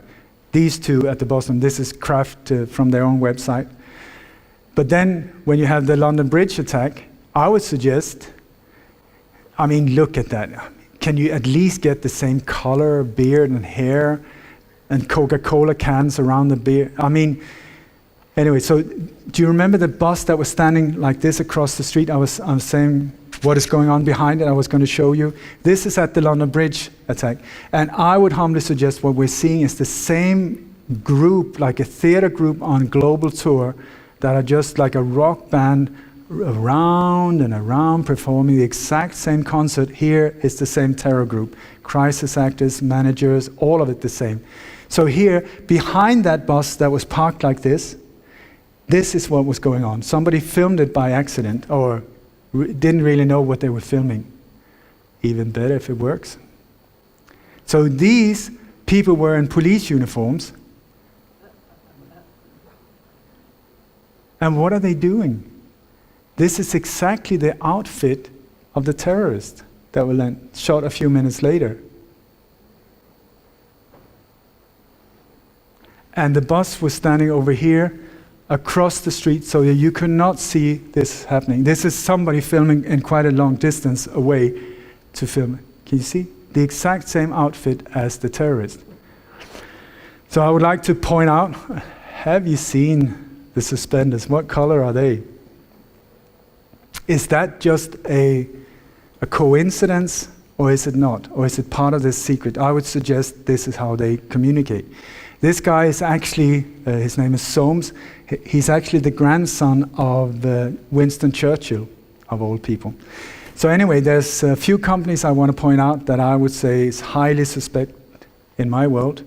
And one of them is called Circle. The Serco Group. They run all 7 immigration detention centres in Australia, but they do lots more. In fact, they're probably the biggest company you've never heard of. Governments all around the world outsource to Serco. They run half of London's traffic lights, all of Dublin's, and in Ontario, Canada, they test you for your driver's licence. Serco are also the largest air traffic controllers in the world. They've got 54 towers in the US and they control Baghdad's air traffic. They even maintain the RAF squadron the Queen flies on. All over the planet, Serco are moving people, from metros in Dubai to buses in Adelaide. And they're good at stopping people from moving too. Serco will soon be the largest operator of private prisons in the UK, and they're very efficient at it. In one prison, they increase capacity by 20% simply by putting beds in the toilets. In another Serco prison, a 14-year-old hanged himself after being assaulted by Serco guards, the UK's youngest ever death in custody. But don't think Serco aren't good with kids. In Bradford, they run all the state schools in the district. Serco is the model of a modern multinational, and that's why they're the right company to keep us safe. They've been running the UK's ballistic missile defence system ever since it was outsourced 40 years ago. In fact, they look after Britain's entire nuclear arsenal, from creation to decommissioning. But wait, there's more. Serco are so good at running things, they even run time itself. That's right, Serco have the contract for setting Greenwich Mean Time. And Serco just keep getting bigger. Since 1994, they've grown by 1,200%. How have they been so successful? CEO Chris Hyman puts his success with Serco down to listening to God. Now, you might think things like nuclear arsenals and border protection are best handled by the government, but that's not a problem for Serco because about 85% of their workforce are ex-public servants, so they have all the training and connections necessary to handle big government contracts. In Australia, Serco have a presence on every military base, run every immigration detention centre, 2 prisons, cross-country trains like the Indian Pacific and the GAN, and they're bidding on more contracts right now, including one to run prisons across New South Wales. So, even if you don't know their name, chances are you're caught in their web. Serco, bringing service to life.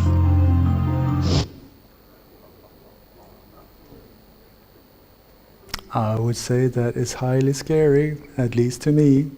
If you don't have nightmares before, this would be the way that they should look like. This is how it's all orchestrated, how it's all connected, and so on. And I want to point out one of my favorites here.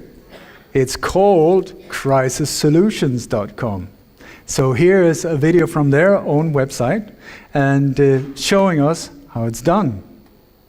They were the ones who had the drill before the Westminster Bridge attack. That's how I found them. I went out and totally exposed them on one international radio. In 2 weeks it had 280,000 views. That's the most I've ever had. After that, boom, their website went down. Then when I pointed out and said, is this the behavior of somebody who has nothing to hide? Boom, it came back up. This is the behavior of criminals. They're super criminals. I've had people on location trying to find their office. There's nothing there. There's an address. It's in a highly exclusive area. No signs on the street. No, nothing. And people that are working for them, I mean, very, very suspicious. Okay, so in their own words, please have a look at their own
Manchester, Edinburgh, New York, all of them hit. I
So what did they just show us?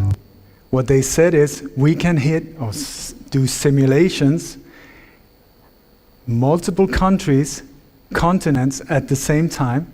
We've got special departments that are designing the whole thing. They can do the script, they can do whatever you need, a revolution, whatever is needed, a terror act or whatever. The only thing you need to be part as a player is to have internet access. So you can sit on your private island somewhere just with a laptop and a nice pina colada and be part of arranging the whole thing. Then also they can change it in midair. Should somebody like myself put my nose in too deep, boom, we just go for Stockholm instead of Copenhagen. Boom, we redirect, we do whatever. And also they got Twitter feeds, Facebook feeds, all of these news feeds. Why are they making their own news feeds? For whom to watch? The players? No, for us to watch. For us to watch. That's the whole thing. And did you know, I love this one, this strange thing that if you see it, it looks like an octopus every time they have these animations, but it's also 666 that are going together. And I love this one. Crisis solutions. The clue is in the name. What does that mean? Can you see anything?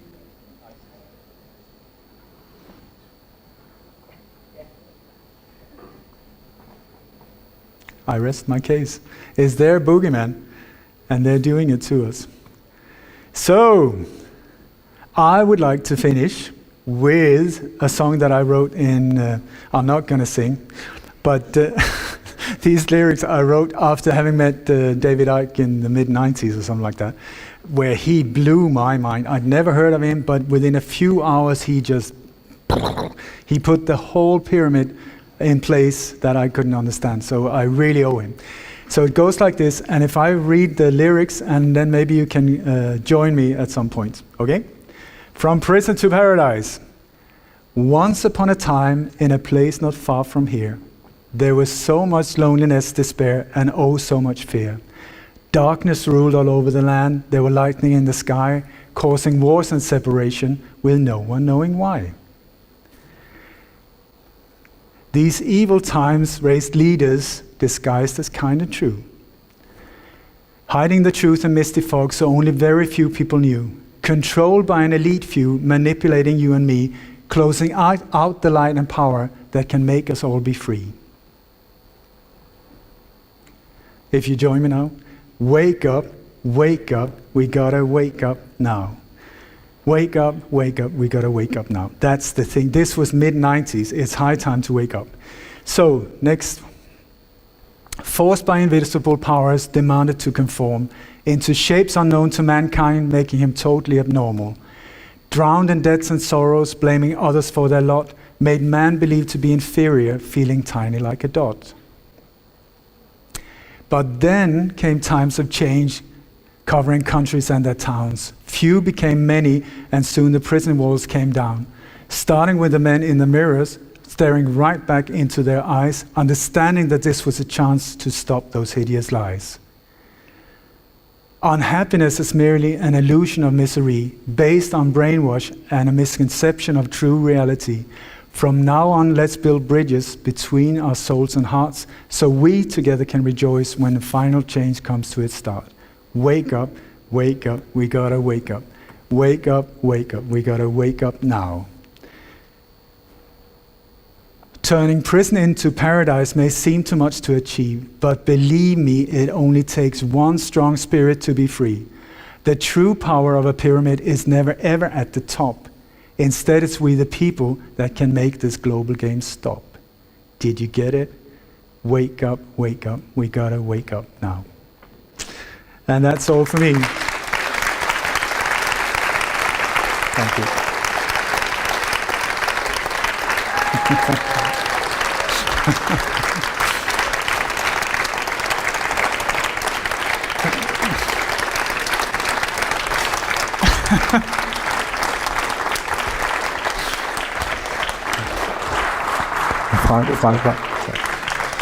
Thank you, thank you, thank you, thank you.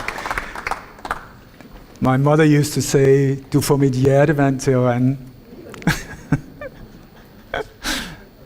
Thank you. It should be on. It's on now? Okay. Thank you very much, Ole. Thank you. Again. Again. I hope it will be the last time. Yeah. Let it stop, let it stop. Everybody hopes it will be the last time.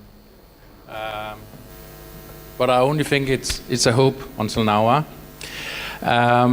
We have a Q&A session, but before Carol, she will go with the mic to the people of you who want to ask questions. But we will also send around this wallet here to support Ole with a little bit of cash. So I hope you have something to spare for him. So who's the first one to ask a question? There's a lady down there.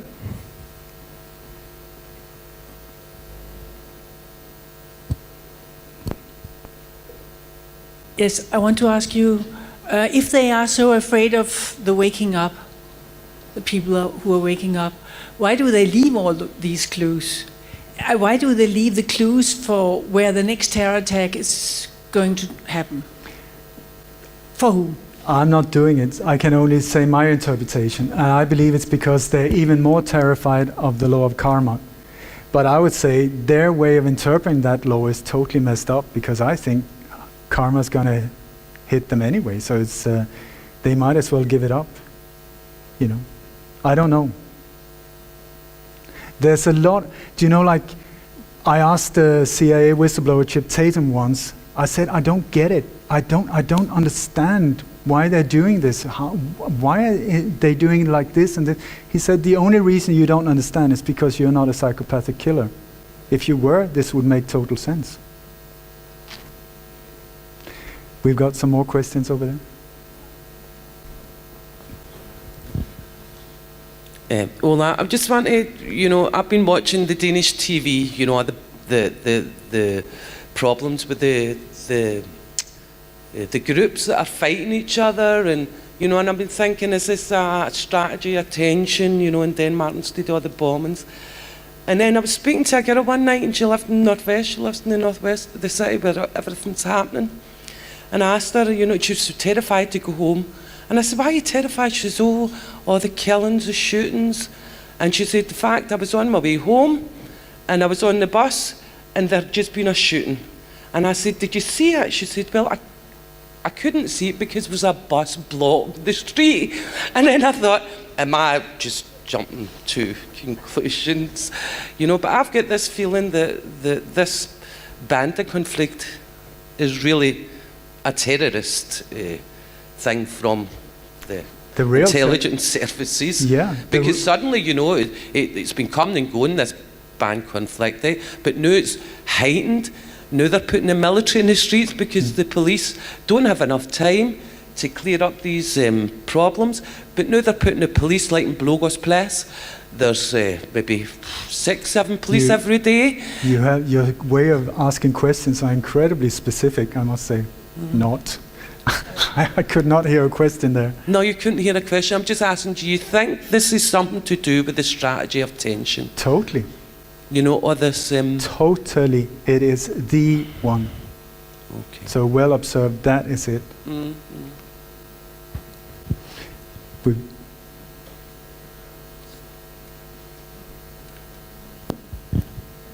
Thank you, Ole. Oui.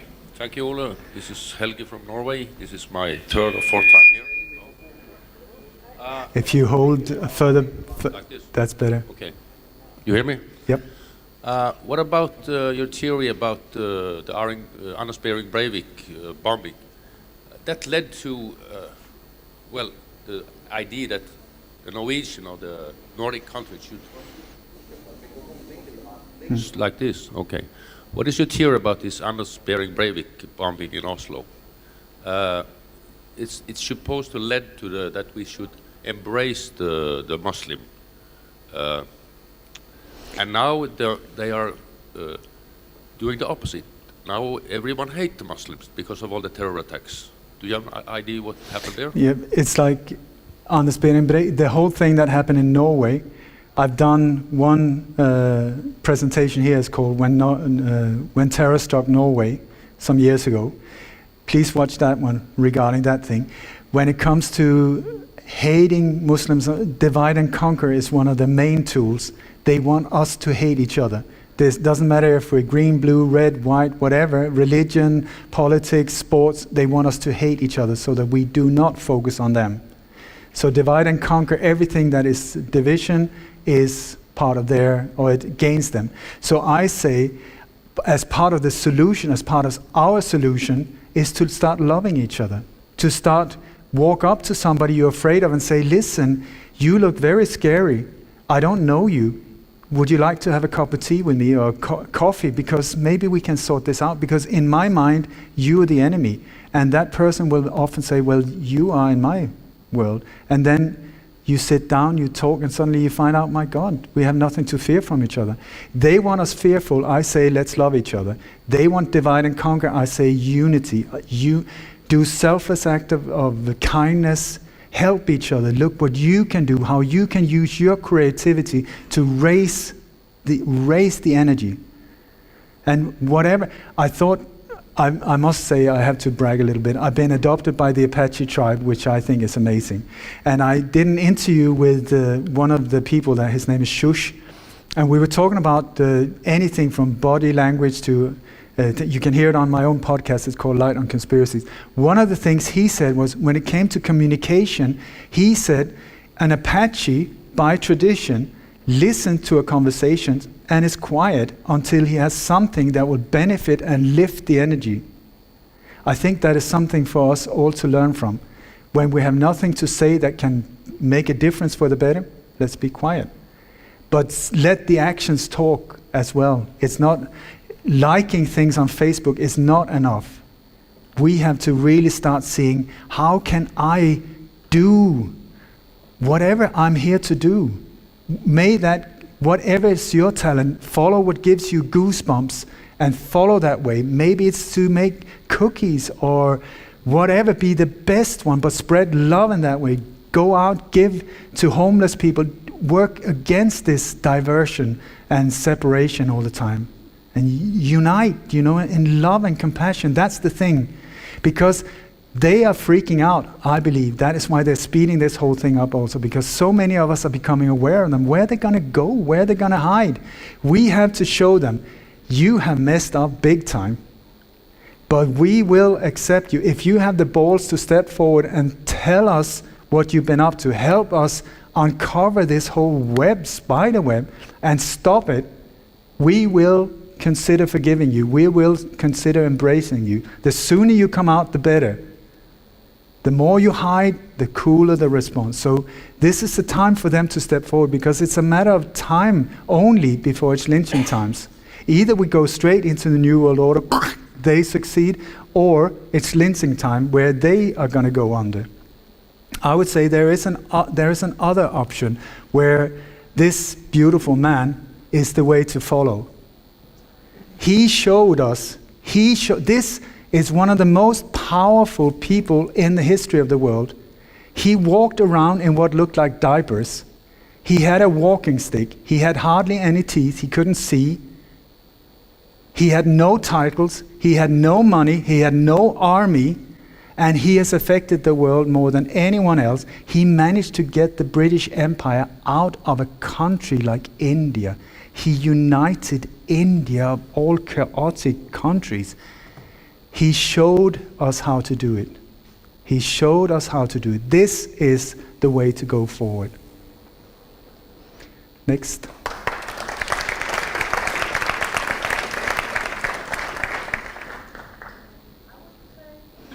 Keep your questions short, because probably many people want to ask questions. Yeah, and I will keep the answers short as well. I just wanted to give a comment when you spoke about the slogans that were held into people's faces, like "Je suis Charlie." "Je suis Charlie" means "I am an idiot." It's a pejorative term that the French gave the UK soldiers, so they literally made millions of people say, "I am an idiot." And this has been replicated ever since. I love it. Okay. Je suis an idiot. To a certain extent, hopefully not anymore.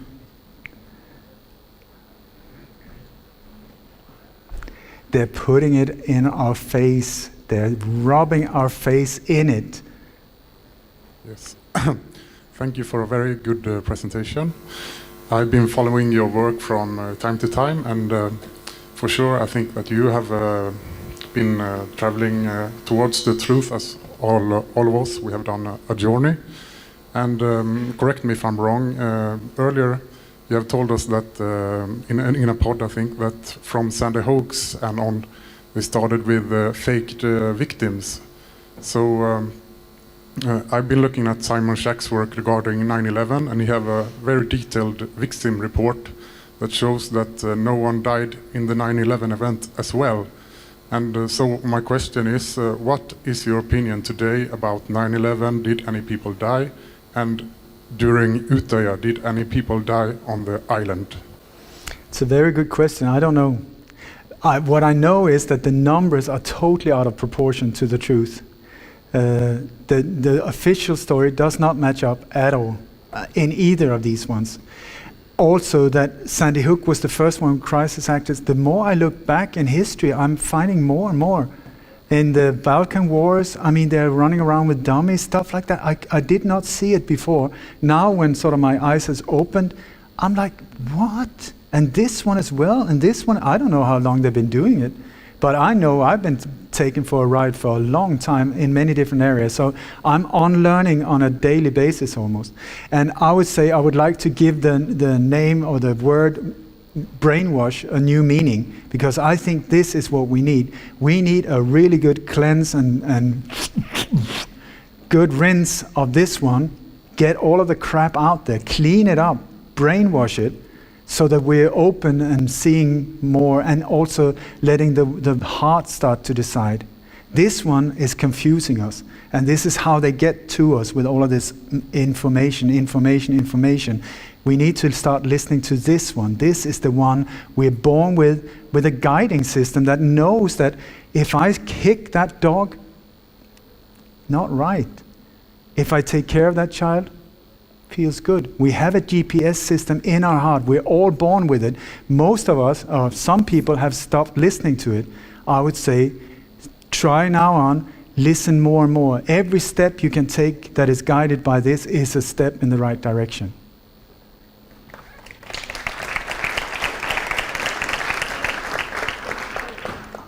Thank you very much for a very good presentation. Thank you. Excellent. One question, are you familiar with Raketmassen, the incident here with the submarine? Nope. Okay. I've heard of it. I have not had time to look into it. Seems to be a double identity on the woman. I look at it, I've looked at it superficial, and there's something very strange around it, that's for sure. Thank you. Nick? Sorry.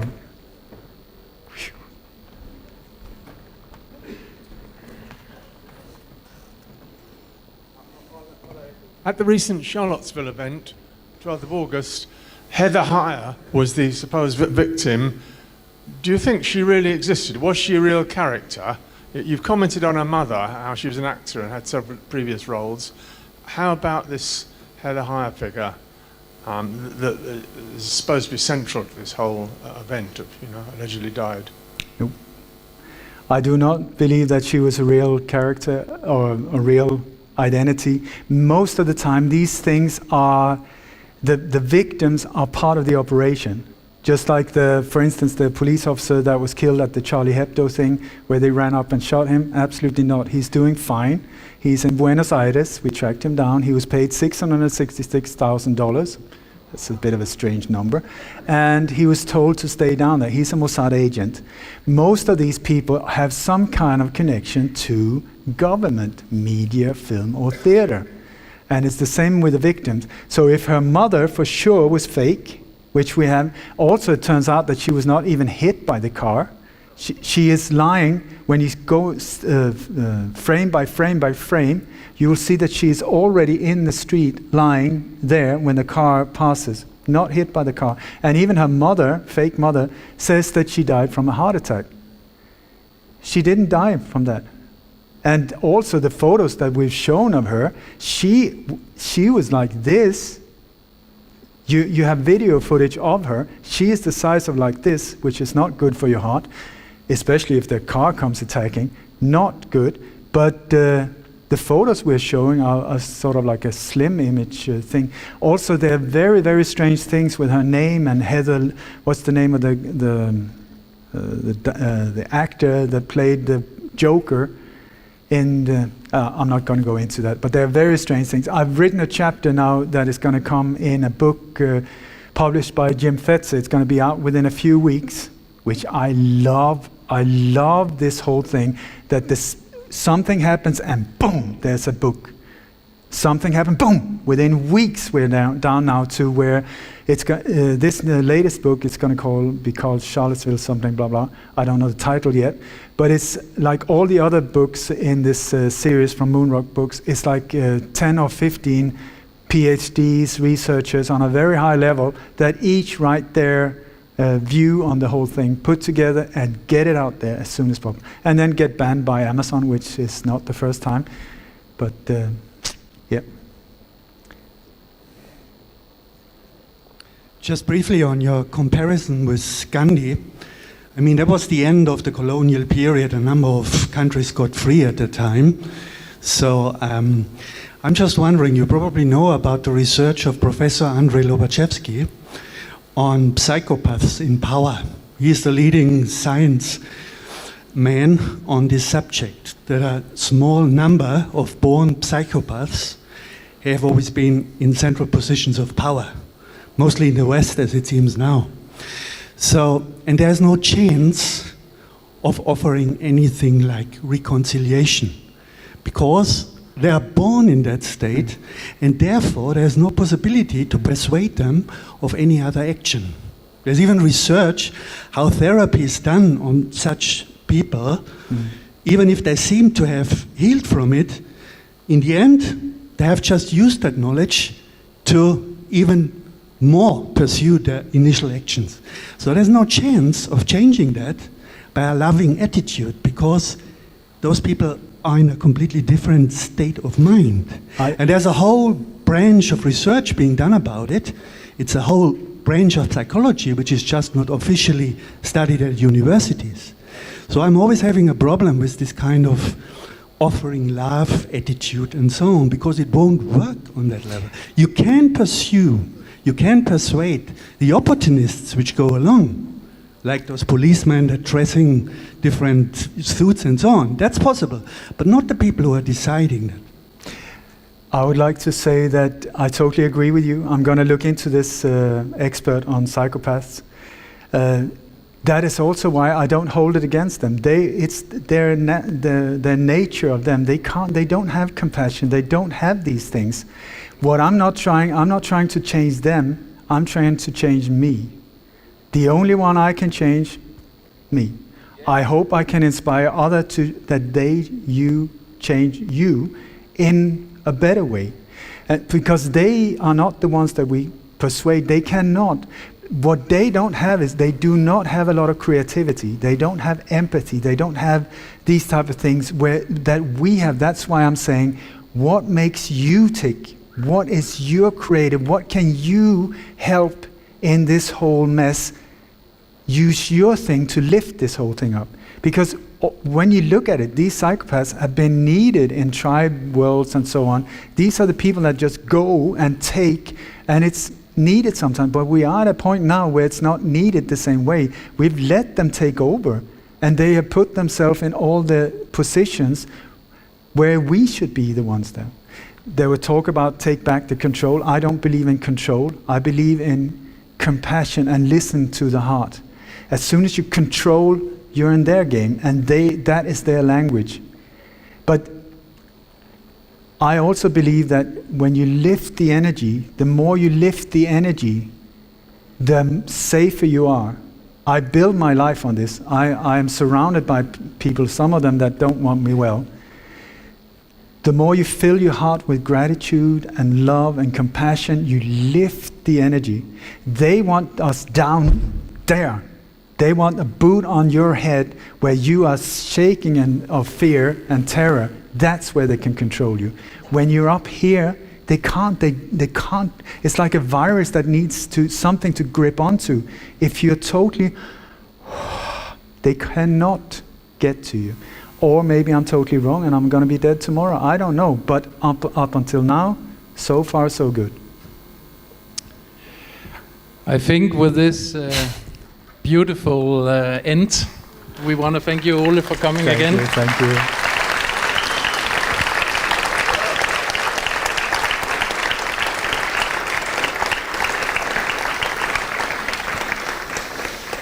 I actually prepared, an introduction with you, but I think you don't need an introduction. So it's the next lecture we have is at 13:30 with Mette Mitchell about the vaccine debate. And now the people who have pre-ordered food can go out in the cafe and all the way to the right, and there they will be handed over their food and deliver the ticket. There are not any extra of this pre-ordered food, but it's possible to buy sandwich or toast or other things in the cafe. So see you again at 13:30. Thank you.